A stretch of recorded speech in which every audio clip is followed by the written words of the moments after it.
The Doberman Pinscher's story isn't the heroic tale you think it is. It's rooted in blood and brutality. Created by a tax collector who also made his living skinning dogs, this breed was designed for violence, survival, and protection at all costs. What started as a ruthless creation has become one of the world's most admired dogs, but its dark origins are anything but glamorous. In this video, we're uncovering the untold story of the Doberman Pinscher, tracing its evolution from a brutal past to a beloved modern companion. By the end, you'll understand why this breed's dark origin is just as compelling as its heroic legacy. The Dark Origins. Our story begins in the small, modest town of Apolda, Germany, in the late 19th century, a time and place vastly different from the world we know today. Here, a man named Carl Friedrich Louis Doberman held one of the most dangerous and thankless jobs: a tax collector, a role that meant going door to door collecting money from townsfolk who weren't particularly eager to part with their hard-earned cash. To make matters worse,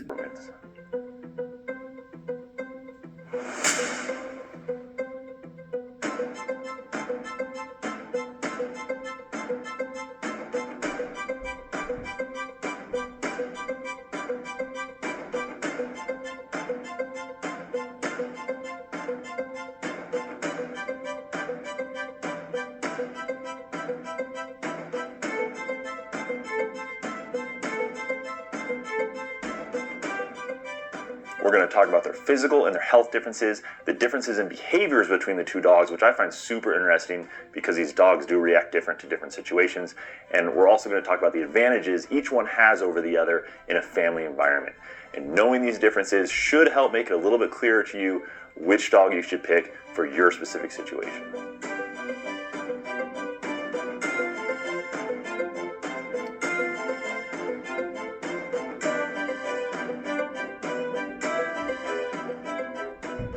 First up is their physical differences. It's pretty straightforward. The males are a little bit bigger. They're 26 to 20 inches tall on average, measured at kind of the top of the shoulders. It's called the withers. And the females are between 24 to 26 inches tall, so just slightly shorter. Now the males are between 75 to 100 pounds, whereas the females are between 60 to 90 pounds. Now, the males are also a little bit bulkier with a little bit more muscle mass, and the females are a little bit smoother looking, a little more elegant, and slightly less muscle mass. Now for the health difference of these two dogs. Now, the males, they tend to be a little bit more prone to bone, joint, and hip issues than the females are. It's not entirely clear why that is. My assumption would be just because they're bigger dogs overall, it just puts more strain on these things than in the females.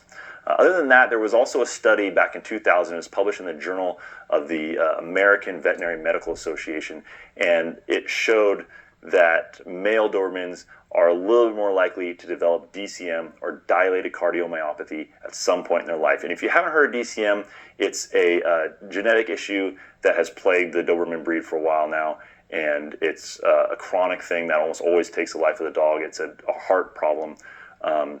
But other than those two things, there really hasn't been any data that I've seen to suggest that either a male or a female lives longer than the other. So I think it's safe to say that in general they have very similar lifespans, or about 10 to 13 years. Now for the behavioral differences of these two dogs. And I find this part to be the most interesting because they do have different temperaments and they do react a little bit different to different situations. And this is the area, guys, where it'll give you the information you need to find out if they're a right fit for you. So let's throw both these dogs on the screen side by side and let's run through this. These are the common differences that you're likely to notice between males and females. Now, both these dogs are Dobermans, so on both columns, I'm going to put that they're alert, loyal, loving, and protective dogs. Honestly, I could keep going from there, but let's just start there. Now, for the males mature a little bit slower than the females, and they usually reach that adult mentality by the age of about 4, whereas females usually reach it by 2 years of age. I don't know why this is. They just tend to mature a little bit quicker and kind of reach that more stoic thoughtfulness type of attitude quicker than the males do. The males are also a little bit harder to train when they're young, whereas the females are a little bit easier to train when they're young puppies, which is actually a great thing for the females because, you know, that first year is tough with a new puppy. You're trying to housebreak them. You're trying to train them of the behaviors that's expected of them in your family and in your home, and that is a great thing on the female side. Now, The males, they have a slightly higher desire to please their owner. At least that's what a lot of Doberman owners will say, and that the females have a slightly less desire to please their owner. In my opinion, it's not that females have less desire to please their owner.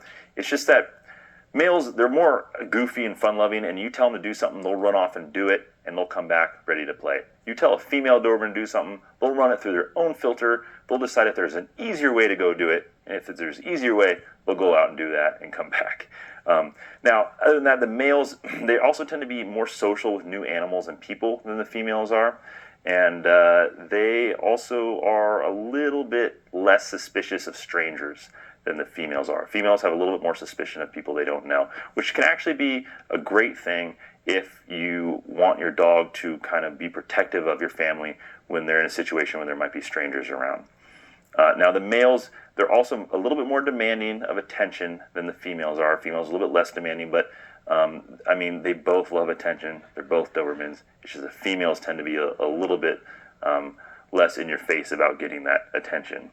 The males, they're also a little bit less likely to stay close off leash than the females. Females are a little bit more likely to stay close. Now, I think a lot of that has to do with the male's playful attitude and how they are less suspicious of just their surroundings in general, and they want to play with everything, so that can cause them to wander off when they're off leash a little bit more often. Overall, the males are just less serious and intense than the females. They're more playful and goofy, and whereas the females tend to be a little more serious and intense and stare you in the eye and be a little bit more stoic in nature than the males. Now, because of this playfulness, though, males can be a little more clumsy around kids, and females are a little gentler and a little bit more cautious around kind of the young children, which is a good thing because these dogs can be big, and if you have a big dog that's a little bit clumsy just because they're so playful, that can be dangerous if you have real small children in the house. Males tend to be a little bit more stubborn. They need clear, concise direction when you're training them, whereas females are a little less stubborn, and again, they read you better, and you can often take a gentler approach with training with females over the males. Males can be a little bit messier overall than the females, and I think this goes back to their goofy and playful attitude. They'll run out in the backyard and they'll get messy and dirty and muddy and come tracking that in just because they're having a good time, whereas females are a little less likely to do that. Males are just overall more hyper in their puppy years than the females. Females tend to be a little calmer. Again, I think this is part of the reason why females are trainable at a younger age than the males are. These can make the puppy years a little bit less rough on you, having a dog that's a little less hyper, especially in that first year. Now, many owners who own both of these dogs will also say that males are a little less in tune with their emotions than the females are. Now, they're both Dobermans, so they're both going to be very in tune with their emotions, but they say that the males are a little bit less than the females are. Males are also more likely to kind of bond with all family members equally in the house, whereas the females, they're a little bit more likely to bond with one specific person in the family. Now, as far as the protectiveness of these dogs go, the males tend to excel really well at protecting just kind of a whole territory and a whole family, whereas the females in general excel at protecting one specific individual, and I think that goes back to how they bond with one specific person in a family, usually a little bit stronger than the whole family. Quick disclaimer, guys, the differences I've outlined here are kind of the widely accepted general differences between males and females in the Doberman world. But, of course, this is a broad generalization, and every dog is its own individual. So they'll have their own temperament and their own genetic influences, so things can vary a little bit. But these are the typical behavioral differences. So male Dobermans are between 27 and 29 inches tall, and female Dobermans are between 24 and 26 inches tall. As far as actual size and weight goes, male Dobermans can be anywhere from 70 to 100 pounds, and female Dobermans can be anywhere from about 60 to 80 pounds. So when it comes to the Doberman's look and appearance, I like to describe a male Doberman as stockier.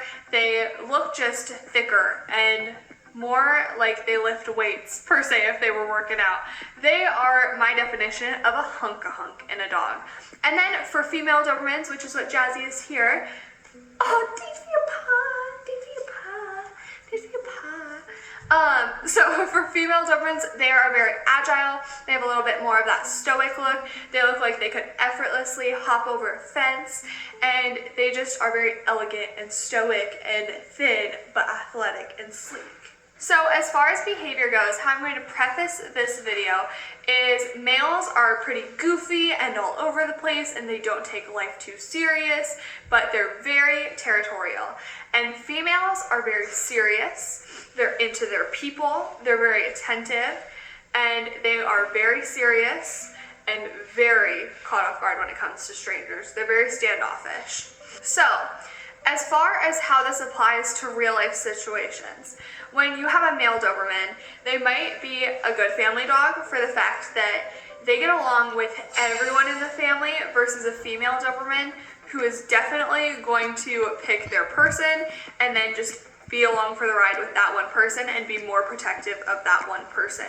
The male Dobermans are more protective of their territory, their land, and they're not going to be as focused on being attentive to that one person as much.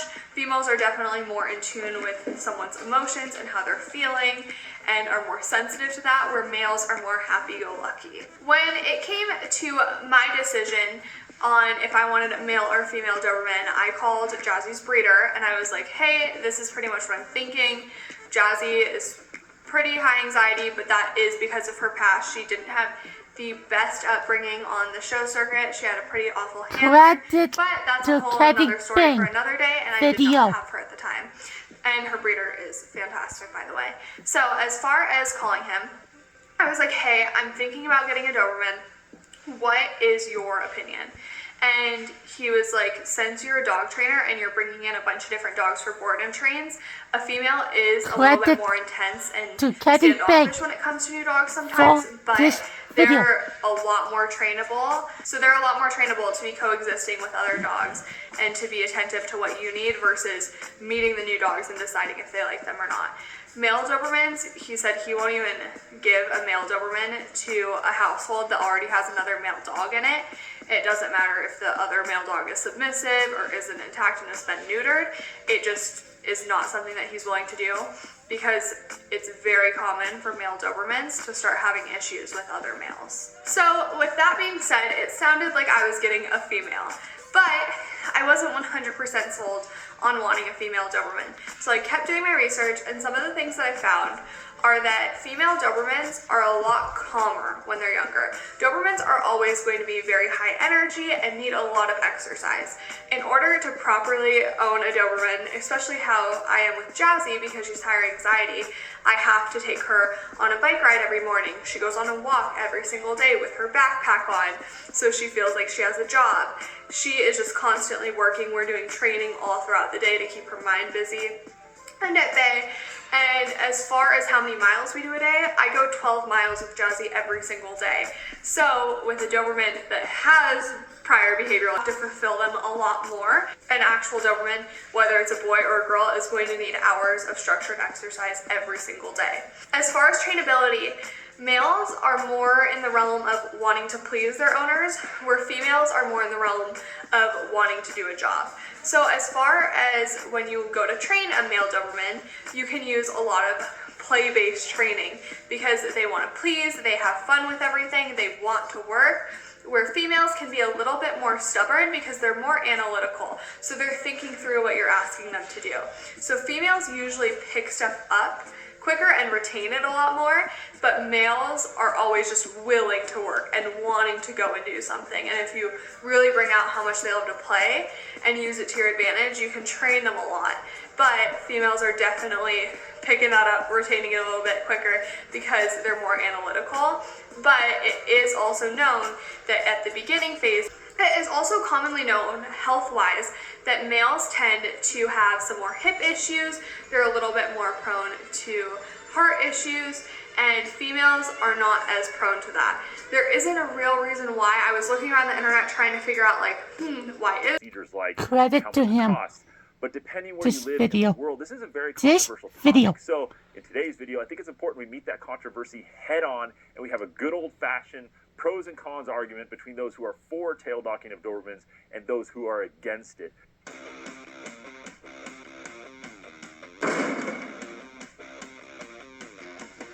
you can decide which version of me you agree with. Me, who's for tail docking, or me, who is definitely against tail docking. But full disclosure, we both own a Doberman named Arlo, who is awesome, by the way, and he does have a docked tail. But to be fair, the breeder did it and didn't really give us a choice.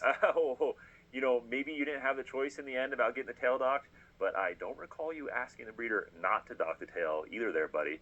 So maybe deep down you did really want a docked tail. No, and would you please just for 1 minute shut your mouth? All right, guys, let's tone it down. You're going to both get your chance to make your points heard. Mr. Four-tail docking, why don't you start us off? Thank you, John, I appreciate it. So my first argument for tail docking is this right here. I don't know if you guys seen it. I can pass it around. This is the Doberman breed standard, and it's a blueprint for the Doberman breed, and it says, and I quote, that the tail should be docked at approximately the second joint. This is a standard for the breed.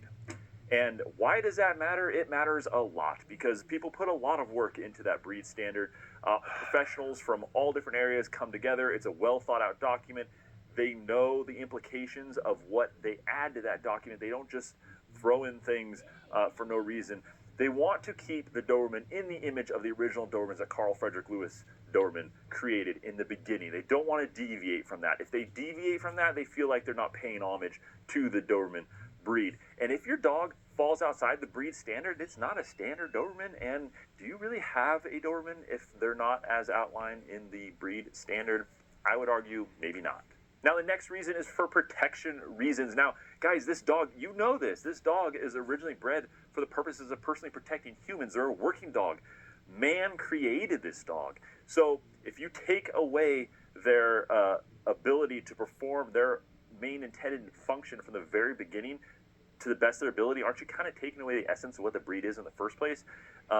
And one thing that they have always had to help with that is a docked tail, because that's one less of a handhold for someone to grab a hold of the dog's tail and control the dog with. It's true, and that is why Carl Frederick Lewis Doberman, the creator of this breed, cropped his first dog's tails. So you're not paying homage to him. It's detracting from their main purpose if they don't have a docked tail, and frankly, they just don't look like a Doberman. And what's the point of having a Doberman if he just looks like a hound dog and nobody even hesitates to challenge the dog? Now, my next reason is to avoid future pain in the dog. Look, those tails are dense. You know this. They're long. They're thin. They whip around super fast. They smack kids in the face. They get broken easily, even in a family environment. Running past a coffee table, running past a doorway, and it smacks it extra hard. When that happens, and if that happens, and you go to a vet, now we're talking an amputation of the tail, which is a huge deal. Anesthesia for the dog, pain, discomfort. When they're an adult, when they're a puppy, only a couple days old, it's super easy, super quick, pretty painless, which we'll discuss in a follow-up point. But yeah, if you want to avoid overall pain in your dog, I think it's a good thing to consider, getting your dog's tail docked, because it's a very, very minor, quick thing. All right, my next point is it is not painful for the dog. And people like him are going to tell you that it is painful, but hear me out. When it's done when they're really young, between 1 to 5 days preferably, the earlier the better, maybe up to 7 days after birth, the nerve endings, like I said, have not grown into the tail yet. So it's not painful at all. In fact, I have a study that I'll link to in the description down below. Oh, we can put stuff in the description now? Is that how it works? Yes. Okay. I didn't know. Fine. Okay. Great. Yes, and I will link to this down in the description down below. But this study found Go that find when a tail was his docked on a puppy video. before 7 days old, quote, they're rendered incapable of consciously experiencing pain when the tail is docked at that age. And, sometimes people like him will put out videos of young puppies getting their tails docked, and they're screaming and Find screeching. his video. And, this study offers explanations for why that is, and it's not because of the dog experiencing pain. There could be a lot of reasons for this. The hormones get released into the dog because of the damage to the skin, which is a natural reaction by the dog, but not because of pain. Those are two different things. Also, the dog getting lifted up by the tail is a very disconcerting experience for a young puppy. He doesn't know what's going on. Being pulled away from the mom. These are all reasons that have been cited before as to why these dogs screech and scream during the tail docking process. That's why in the United States, it's legal to do it at home without anesthesia and without sterile equipment. By the way, you should always go to a vet, of course. Eyes for this one. but is the as compared to argument. And what I mean by that is, look, these dogs are created by man. We crop their ears very often. We remove dew claws. We vaccinate them, inject them with all types of things. We deworm them with different pills and medications all day long. And spay and neuter, that's a huge one. I mean, that has lasting hormonal effects for their whole life. We do that at what? As a puppy or maybe a year old or 2 years old. And, doing that, taking out their testicles, I'm sorry, roll your eyes all you want.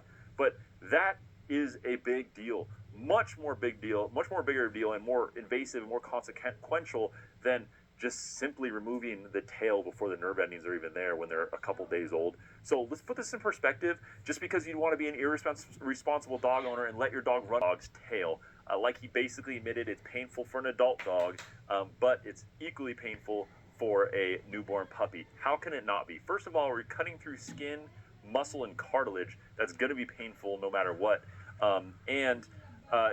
In one study, and I'll link to this study down below in the description of this video. Here we go. Yeah, Again. Yes, here I go with facts. You're right. Again, there was a with study, this. and like I said, I'm going to link to it in the description.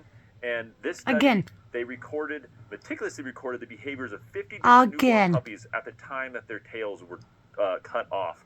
And of those 50 puppies, the study says that all 50 of them, every single one, shrieked at the time of amputation of the tail, which is very telling that this is not just like cutting a fingernail. Heightened generalized sensitivity to pain in the tail stump, including sensitivity to any kind of touch and ongoing sensations of pain as an older adult dog. So look, us Doberman owners know that our dogs very often video the stump of their tail wasn't when they're mine. older, and we It just kind of assume belongs to anxiety, the but that may not be rightful anxiety. It could be owners, it could like also this, be as sensations your of pain. watching Now, the next is. reason docking should never be done is frankly just reduce communication. This Dogs video use their tails and to other communicate both with video other dogs such as and with like other people. this. So if you take the tail away, they can't adequately communicate their mood, how they're feeling, if they're feeling aggressive, playful, and so on. This causes real social issues and makes them a little antisocial in general, and an antisocial dog that feels withdrawn because they're misinterpreted all the time. Dog. Now, the next reason it's a good counterbalance. They're meant to have that tail, and it's a thick, dense tail. It's a great counterbalance, so they're running fast, they're doing complicated movements. It can really help with how nimble they are. When they're swimming, it can act as a rudder. They're meant to have this tail, and to take away that counterbalance, yeah, animals can adapt when they have an amputation, but how much, we don't really know, and I think it's not right that we... The next reason is because of increase in hernias. Now, there's a certain kind of hernia called the perennial hernia, which is really common, or more common at least, in dogs that have docked tails. And this is a hernia right below the tail area, right near the rear end. And it's believed that this is more common with dock-tailed dogs because when you cut off the tail, you're ruining the structural integrity of the muscles back there, and it makes it a lot more likely that these hernias will exist. Now, when you get a hernia... Now, the next point has to do with breakage or lack of breakage or injuries, and I'm sorry, you're completely wrong. Dobermans, they are very unlikely to get injuries to their tail. It can happen, yes, but it's very unlikely, and if it does, the vast majority of the time, it's usually a minor injury that heals on its own fairly quickly. And the last 2 points I want to point out is just it can also lead to urinary incontinence in female dogs and trouble defecating. And yes, I do have studies to back that up. I'll link to those down in the description below as well. And I also just gotta say, why would you dock your dog's tail to prevent an injury? You're basically giving your dog a serious injury with the argument saying, well, to prevent a future injury. That doesn't make much sense to me. Yes, of course, you chop off the body part. Talking about things that I wish I knew before getting Dobermans. These are going to be just a bunch of pieces of advice coming from a Doberman owner now that I've had the dogs for quite some time, and I just wanted to go over some things that I wish I knew as a first-time Doberman owner. So if you are looking to get a Doberman in the future, or if you want to learn just a little bit more, she's drinking my coffee. Or if you just want to learn a little bit more about the breed, this video is for you. So let's get on with it.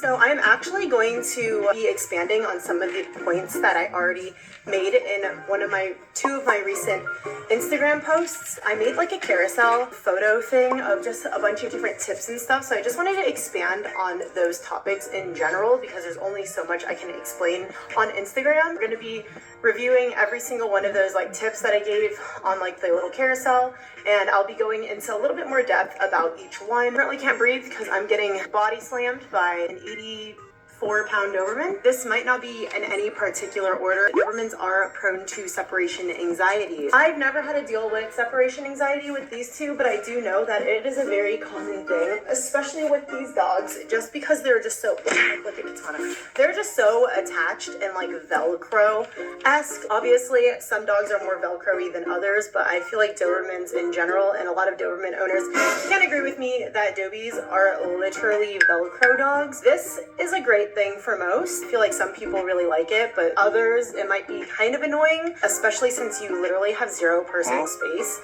while these guys are around. She is always constantly wanting to touch me. She just needs to be like by my side 24/7, and I guess this could be to a default because it can cause separation anxiety if not managed at a young age. Well, I got Katana when she was older, but with Draco, we did crate train him at a young age, so he is really good in the crate and he's okay with chilling and being alone. But there was a period of time where he was literally horrible. There are some days where he just hates being in the crate by himself, so I have to crate him near the other dogs or just like in the same vicinity of, because he doesn't like being in the crate by himself. He'll just keep whining and crying until he falls asleep.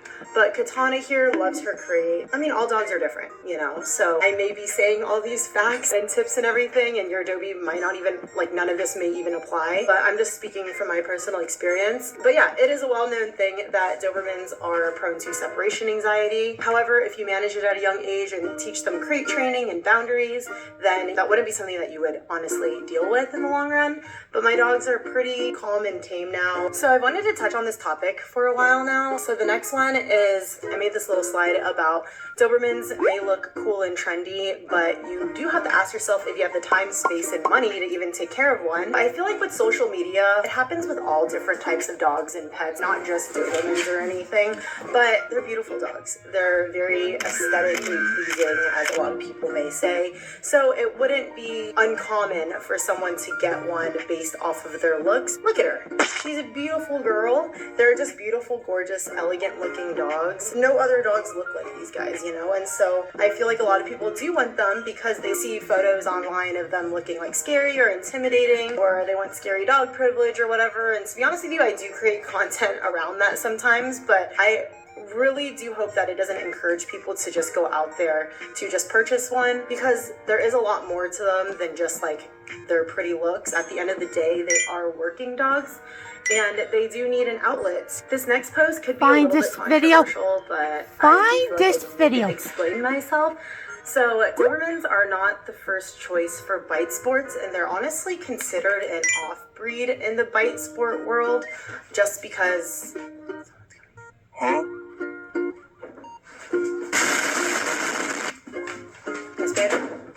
Hi to my love. As I was saying, Dobermans are not considered, the first choice for bite sports, and I feel like they are considered an off-breed, especially according to many trainers. There just isn't that many working ones nowadays. I don't know if that's just in the US. I know overseas I see a lot of IGP Dobermans. There are a select few that I see in the States. I am a part of the United Doberman Club, and that specifically is called the UDC, and we only have working Dobies in this club, and that's kind of what we highlight.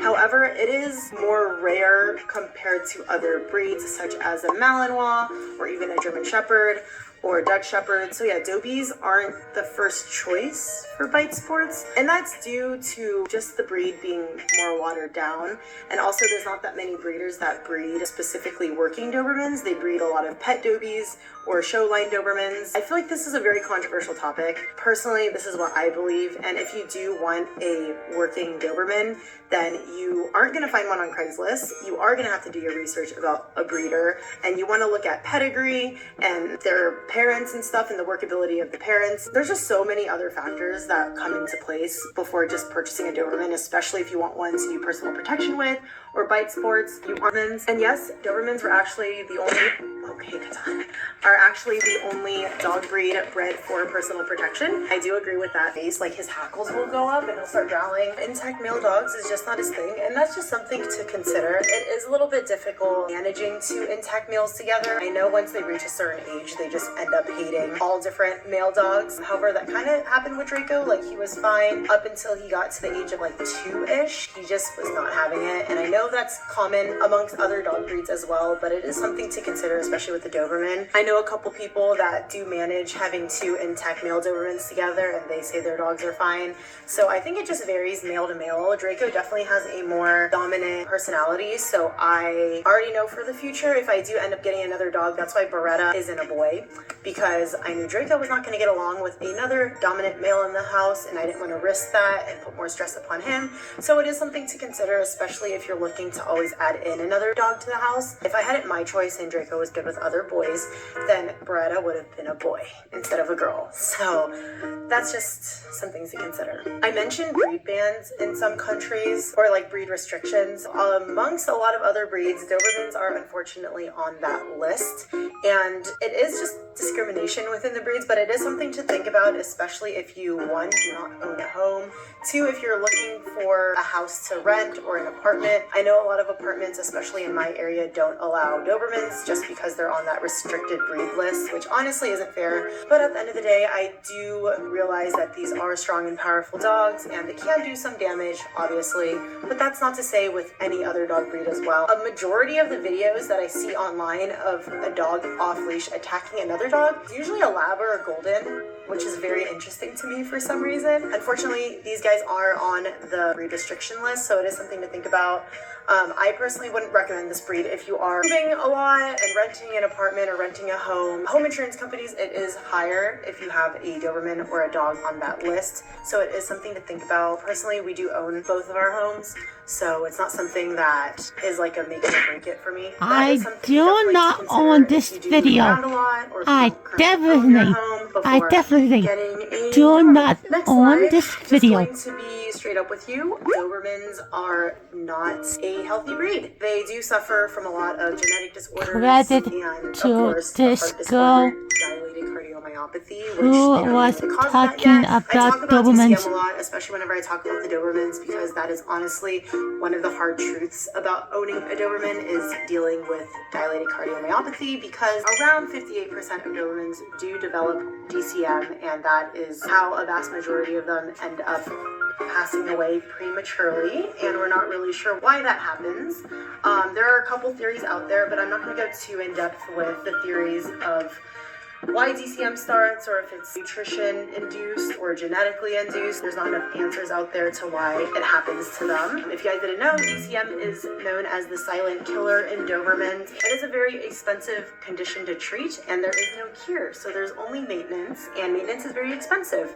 In order to catch this disease early, you have to do, which you have to meet up with your with their cardiologist at least annually. So we meet up with both of their cardiologists once a year. You can't do this at a general practice. You have to go to a specialist to do this. So you can't just go to your general vet and tell them that you want to check they'll auscultate the heart, but they won't do ECGs and they won't do Holter monitors for 24 hours. So those are two things that I do with both my dogs annually. The way to not prevent DCM from happening, because regardless, if your dog does get DCM, then there's really no cure for it. However, catching it early is very, very helpful in prolonging your dog's life with the treatment medications. Once you already see symptoms of DCM, such as coughing, labored breathing, all that good stuff, wrestling with a bear. As I was saying, if you do catch it early, then you are able to prolong your dog's life. But if your dog already shows symptoms of DCM, then it is often too late and your dog doesn't have much longer, unfortunately. But that is why I meet with the cardiologist annually, and it is very expensive. It does add up, and it is an annual charge for both of them. I know there are cheaper options with the Holter tests and ECGs and stuff, if you are a part of a Doberman club in your area, sometimes they have Holters that you're able to rent, so that is nice. I unfortunately don't have any. Dobermans are not a cheap breed to own. Both these dogs cost me around $2,000 each per year to do the Holter and ECG. That is literally just for their health. That's not even for treatment or annual exams or medications or anything like that. That's literally just for the testing. So if you really want a Doberman, please think about the annual cost of owning one. Obviously doesn't even include food. These guys are so expensive to own just to maintain their health a certain way, and I really wanted to emphasize on that because there's not that many Doberman accounts that like talk about DCM, and I feel like no one really stresses on that fact. It's just very, very expensive. These guys are just so freaking expensive, and I wish healthcare was cheaper for these dogs, but I also wish human healthcare was cheaper. That's just how the world works, unfortunately. So if you are looking for a breeder for Dobermans, a lot of people always ask me for a breeder list or people that I recommend, kennels that I recommend and stuff like that. And personally, it's just such a question that I do not have a straight answer to because every breeder is different, and I don't want to recommend a breeder if I don't know like every little thing about them. I don't want to be the one responsible if you get a poorly bred dog. However, I would recommend if you are looking for a Doberman breeder to go on the United Doberman Club website. That is the club that I'm a part of. There is a breeder registry on there, or the Doberman Pinscher Club of America website if you're looking for an American Doberman. UDC kind of has a little bit more European lines, and the Doberman Pinscher Club of America obviously has more of American show lines, so it kind of depends what you're looking for. If you're looking for more of a working Doberman versus an American Doberman, kind of depends on your lifestyle. So